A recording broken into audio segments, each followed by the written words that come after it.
జగన్మోహన్ రెడ్డి రాజ్యంలో తన వారెవరైనా తప్పు చేస్తే వారికి ఎటువంటి శిక్షలు ఉండవు. కానీ ఎటువంటి తప్పు చేయని వారు తన వారు కాకపోయినా వారికి శిక్ష పడక తప్పదు అంటూ కొన్ని ఆరోపణలు వస్తున్నటువంటి నేపథ్యంలో ఆ ఆరోపణలని నిజం చేసేలానే కొన్ని వార్తలు ఈ మధ్యకాలంలో బయటకు వచ్చాయి. ఆ వార్తల్లో ముఖ్యంగా చెప్పుకోవాలి అంటే అన్నపురెడ్డి మణి గతంలో ఇతను న్యాయవాదులను న్యాయమూర్తులను దూషించినటువంటి కేసులో ఏటుగా ఉన్న నేపథ్యంలో ఆయన ఇండియాలో ఆంధ్రప్రదేశ్లో దర్జాగా తిరుగుతున్నా ఇప్పటి వరకు అతని మీద ఎటువంటి చర్యలు లేవు అనేది ఇందుకు ఉదాహరణగా ఇప్పుడు సోషల్ మీడియా వేదికగా కొన్ని వార్తలు వస్తున్నటువంటి నేపథ్యంలో ఈ అంశానికి సంబంధించి మనతో మాట్లాడేందుకు ప్రముఖ రాజకీయ విశ్లేషకులు ప్రముఖ సీనియర్ జర్నలిస్ట్ సిఎస్ రావు గారు మనతో ఉన్నారు. సార్తో మాట్లాడదాం. Sir hi sir. Hello. Jaganmohan Reddy రాజ్యంలో తమ వారైతే వారు తప్పు చేసినప్పటికీ ఎటువంటి శిక్షలు ఉండవు. కానీ తన వారు కాకపోతే వారు తప్పు చేయకపోయినా వారికి శిక్షలు ఉంటాయంటూ కొన్ని ఆరోపణలు నిన్న మొన్నటి వరకు వచ్చినటువంటి నేపథ్యంలో ఆ ఆరోపణలను నిజం చేసేలాగే అన్నపరెడ్డి మణి అలియాస్ మణి ఆయన న్యాయమూర్తుల్ని న్యాయవాదుల్ని దూషించినటువంటి కేసులో ఏటుగా ఉన్నారు. ఆయన కోసం ఇప్పుడు సిబిఐ గాలిస్తూ ఉంది. అయినా మారు వేషంలో ఆయన తప్పించుకొని తిరుగుతూనే ఉన్నారు. అతని మీద ఎటువంటి చర్యలు లేవు. ఏంటి సార్ అసలు ఏం జరుగుతుంది ఆంధ్రప్రదేశ్లో? ఆంధ్రప్రదేశ్లో ఏం జరుగుతుందంటే ఒక మాటలో చెప్పాలంటే రాజశేఖర రెడ్డి బతికున్న రోజుల్లో అసెంబ్లీలో ఒక మాట అన్నాడు, ఏం రాజేంద్ర తల ఎక్కడ పెట్టుకుంటావాయా ఇప్పుడు అని అంటాడు. ఆ డైలాగ్ సోషల్ మీడియాలో బాగా హైలైట్ అయింది. అలాగే కసిరెడ్డి తల ఎక్కడ పెట్టుకుంటావు కసిరెడ్డి అని చెప్పి ఇప్పుడు అనేవాళ్ళు ఉంటారు. ఎందుకనంటే కసిరెడ్డి రాజేంద్రనాథ్ రెడ్డి డీజీపీ, ఆంధ్రప్రదేశ్ డీజీపీ, ఆయన ఆధ్వర్యంలో పోలీస్ శాఖ పనిచేస్తుంది. ఆయన పోలీస్ బాస్. నేరస్తులు విదేశాల నుంచి వచ్చి ఆంధ్రప్రదేశ్లో యథేచ్ఛగా ఎంజాయ్ చేస్తూ ఉంటే మరి రాజేంద్రనాథ్ రెడ్డి ఏం చేస్తున్నట్టు, రాజేంద్రనాథ్ రెడ్డి టీం ఏం చేస్తున్నట్టు? ఆంధ్రప్రదేశ్ పోలీసు అత్యంత అద్భుతమైనటువంటి నైపుణ్యం కలిగినటువంటి మెడల్స్ అందుకున్నటువంటి వ్యవస్థ అది. అలాంటి వ్యవస్థని ఇవాళ జగన్మోహన్ రెడ్డి కోసం, జగన్మోహన్ రెడ్డి ప్రాపకం కోసం కొంతమంది చేస్తున్నటువంటి నిర్వాహకం కారణంగా ఆ వ్యవస్థ మీదనే నమ్మకం పోయేటువంటి పరిస్థితి తీసుకొచ్చాడు ఈయన డీజీపీగా ఉండి. అంటే ఆయన డైరెక్ట్గా మనం అనకూడదు, కానీ ఆయన ఐపీఎస్ గౌరవించాలి, ఒక డీజీపీని గౌరవించాల్సిందే తప్పదు. కానీ ఆయన చేస్తున్నటువంటి నిర్వాహకం చూస్తుంటే ఆశ్చర్యం కలుగుతుంది. అవినాష్ రెడ్డి ఒక నిందితుడు వివేకానంద రెడ్డి మర్డర్ కేసులో. అతన్ని సిబిఐ అరెస్ట్ చేయలేకపోయింది ఆంధ్రప్రదేశ్లో. దానికి కారణం ఏంటి? కర్నూలులో అవినాష్ రెడ్డి ఉన్నాడని చెప్పి తెలిసి సిబిఐ వాళ్ళు అక్కడికి వెళ్తే సిబిఐ వాళ్ళు అరెస్ట్ చేస్తే అవినాష్ రెడ్డిని లా అండ్ ఆర్డర్ కంట్రోల్ తప్పుతుంది అని చెప్పి మేము కంట్రోల్ చేయలేము అని చెప్పి అక్కడ ఉండేటువంటి కర్నూలు ఎస్పీ ద్వారా సిబిఐకి చెప్పిస్తారు. సిబిఐ అరెస్ట్ చేయలేనటువంటి పరిస్థితుల్లో చేతులు ఎత్తేసి వెనక్కి వచ్చేసింది. ఏ రాష్ట్రంలో అయినా ఇలా జరిగిందా గతంలో? సిబిఐ అత్యున్నత దర్యాప్తు సంస్థ సిబిఐ ఆంధ్రప్రదేశ్కి వచ్చి ఒక నిందితుడిని అరెస్ట్ చేయలేనటువంటి పరిస్థితిలో ఉంది అని అంటే ఆంధ్రప్రదేశ్ పోలీస్ బాస్గా కసిరెడ్డి రాజేంద్రనాథ్ రెడ్డి ఏ సమాధానం చెప్తారు? అంటే ఆయన వ్యక్తిగతంగా నాకు గౌరవం, ఆయన అంతకుముందు ఆయన అంటే. కానీ ఆయన ఈ ఇటీవల కాలంలో ఆయన ఆధ్వర్యంలో జరుగుతున్నటువంటి కార్యక్రమాలను నేను ఉటంకిస్తూ ఉంటే బాధేస్తుంది. సిపిఎస్ రద్దు అని చెప్పేసి ఉద్యోగులు వాళ్ళ బాధని వ్యక్తపరుస్తూ ధర్నాలు ఉద్యమాలు చేయడానికి రెడీ అయితే ఎంతమంది మీద అక్రమ కేసులు పెట్టారు? అది నేను చెప్పడం కాదు, ఉద్యోగులే చెప్తున్నారు, ఉద్యోగ సంఘ నేతలే చెప్తున్నారు కదా. అవసరమా? సరే అవి చేశారు, బాగానే ఉంది. గవర్నమెంట్కి సంబంధించి ఆర్డర్స్ ఉన్నాయో లేదంటే ఒత్తిడి ఉంది కాబట్టి చేశారు, బాగానే ఉంది.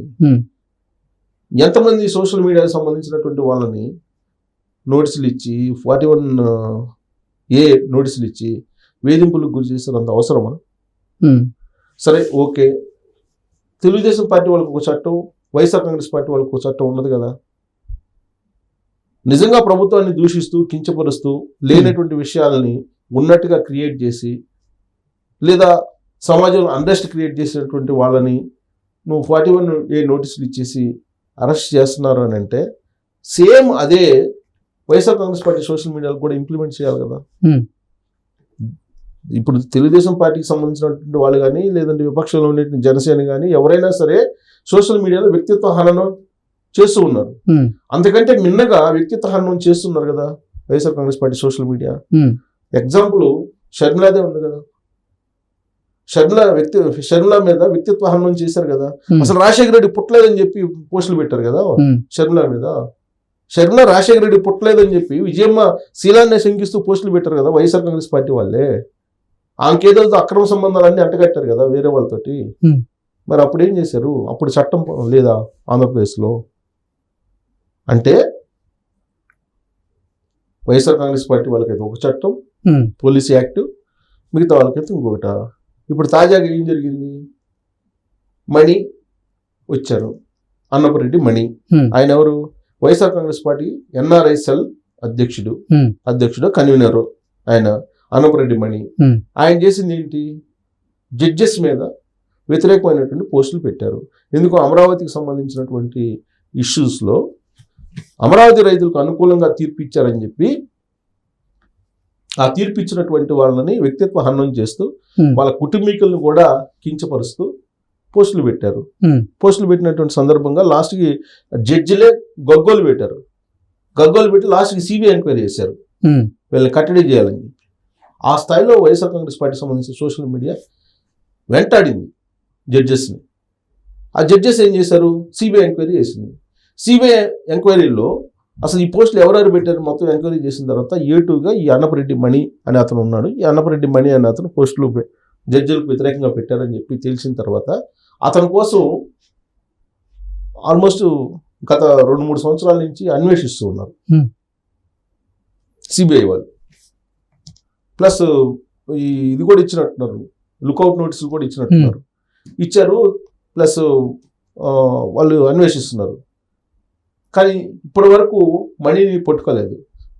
పోలీసులు పట్టి వాళ్ళు సిబిఐకి పట్టుకోలేదు. పట్టుకోపోగా అతను తన గెటప్ మార్చుకొని అన్నపరెడ్డి శివ పేరుతోటి ఆంధ్రప్రదేశ్కి వచ్చి ఆంధ్రప్రదేశ్ ముఖ్యమంత్రి సభలో ఆంధ్రప్రదేశ్ ముఖ్యమంత్రి పక్కన సభలో పాల్గొన్నారు. సభలో పాల్గొని ఆ ఫోటో దొరికితే ఒక పేపర్లో వేసి ఇదే అన్నపరెడ్డి మణి ఇతనేను, అన్నపరెడ్డి శివ ఇతనేను, అన్నపరెడ్డి శివ పేరుతోటి ఇప్పుడు ఆంధ్రప్రదేశ్లో ప్రచారం చేస్తున్నారు వైఎస్ఆర్ కాంగ్రెస్ పార్టీకి అని చెప్పి పేపర్లో 2 ఫోటోలు వచ్చిన తర్వాత ఆ 2 ఫోటోలను మళ్ళీ ఫైనల్ మీడియానే ఫోరెన్సిక్ పంపించి ఫైనలైజ్ చేసుకున్న తర్వాత ఇంకా అరెస్ట్ చేయక తప్పదు అని చెప్పి పరిస్థితుల్లో క్షేమంగా విదేశాలకు పంపించారు. మళ్ళీ ఇప్పుడు మళ్ళీ విదేశాలకు వెళ్ళిపోయాడు అతను. విదేశాలకు వెళ్ళిపోయి మళ్ళీ ఆ ఫేస్బుక్ ఆ ట్విట్టర్ హ్యాండిల్ కానీ ఫేస్బుక్లు కానీ మార్చేసాడు గెటప్. మొన్నటి వరకు ఏముంది? అన్నపరెడ్డి శివ అనే అన్నపరెడ్డి మణి పేరుతో కాకుండా అన్నపరెడ్డి శివ పేరుతోటి పోస్టులు పెట్టారు. ఆ పోస్టుల్లో దొరికింది ఈ ఫోటో. ఈ అన్నపరెడ్డి శివ కాస్త మళ్ళీ ఇప్పుడు అన్నపరెడ్డి మణి అయ్యాడు. విదేశాలకు వెళ్ళిపోయిన తర్వాత మళ్ళీ మార్చుకున్నాడు అన్నపరెడ్డి మణి అనే పేరుతోటి. ఇంత జరుగుతూ ఉంటే ఆంధ్రప్రదేశ్ పోలీసులు ఏం చేయాలి? అదే వేరే వాళ్ళు అయితే తెలుగుదేశం పార్టీ వాళ్ళు అయితే ఆ మధ్యకాలంలో ఒక అతను తెలుగుదేశం పార్టీ అతను ఒక ఎన్ఆర్ఐ అమెరికా నుంచి ఎయిర్పోర్ట్లో దిగంగానే ఎయిర్పోర్ట్లోనే అరెస్ట్ చేసి తీసుకెళ్ళిపోయారు ఆంధ్రప్రదేశ్ పోలీసులు. గుర్తుందా? మన పేరు ఏదో ఉంది. అతను కూడా తెలుగుదేశం పార్టీకి సంబంధించి సోషల్ మీడియాలో కొన్ని పోస్టులు యాక్టివ్గా పెడుతుంటాడు. తెలుగుదేశం పార్టీకి కొంచెం సానుభూతి పడాడు అతను అమెరికా నుంచి వాళ్ళ ఫాదర్కో వాళ్ళ కుటుంబాలకు ఎవరికో బాగలేకపోతే అతను అమెరికా నుంచి ఎయిర్పోర్ట్లో శంషాబాద్ ఎయిర్పోర్ట్లో దిగంగానే శంషాబాద్ ఎయిర్పోర్ట్లో అరెస్ట్ చేశారు ఆంధ్రప్రదేశ్ పోలీసులు. రాత్రి ఏకోజాన్ దిగారు. 5 గంటలకి దిగినట్టు అమెరికా నుంచి ఇక్కడికి. ఏకోజాన్ 5 గంటలకి క్యాచ్ చేసి అతను పోలీసులు తీసుకెళ్లి ఇంట్రాగేషన్ చేశారు. తర్వాత బెయిల్ మీద బయటకు వచ్చాడు అతను. అంటే వైఎస్ఆర్ కాంగ్రెస్ పార్టీ వాళ్ళు అయితేనేమో ఒక రకంగా, వేరే పార్టీ వాళ్ళు అయితే ఇంకొక రకంగా వ్యవహరిస్తారా? ఇదేనా ఆంధ్రప్రదేశ్ పోలీసుల యొక్క చట్టం? ఇప్పుడు మణి విషయంలో అదే జరిగింది. మణిని ఎవరు పంపించినట్టు? మరి సిబిఐకి అప్పచెప్పాలి కదా మణిని క్షేమంగా ఎవరు పంపించినట్టు ఇప్పుడు విదేశాలకి? దాదాపు వైఎస్ఆర్ కాంగ్రెస్ పార్టీకి దాదాపు వారం రోజుల పాటు ఇక్కడ క్యాంపెయిన్ చేశాడు.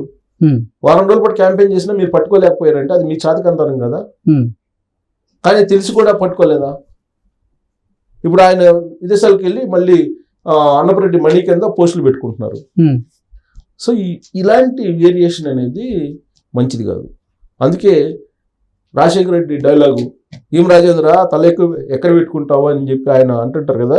అలానే ఆ డైలాగ్ని ఇప్పుడు కసిరెడ్డి రాజేంద్రనాథ్ రెడ్డికి కనుక అప్లై చేస్తే ఎలా ఉంటుందో ఒకసారి దాన్ని తలుచుకుంటే ఆంధ్రప్రదేశ్ పోలీసు ఏ విధంగా వివక్షగా వ్యవహరిస్తుంది అనేది అర్థమవుతుంది. ఓకే.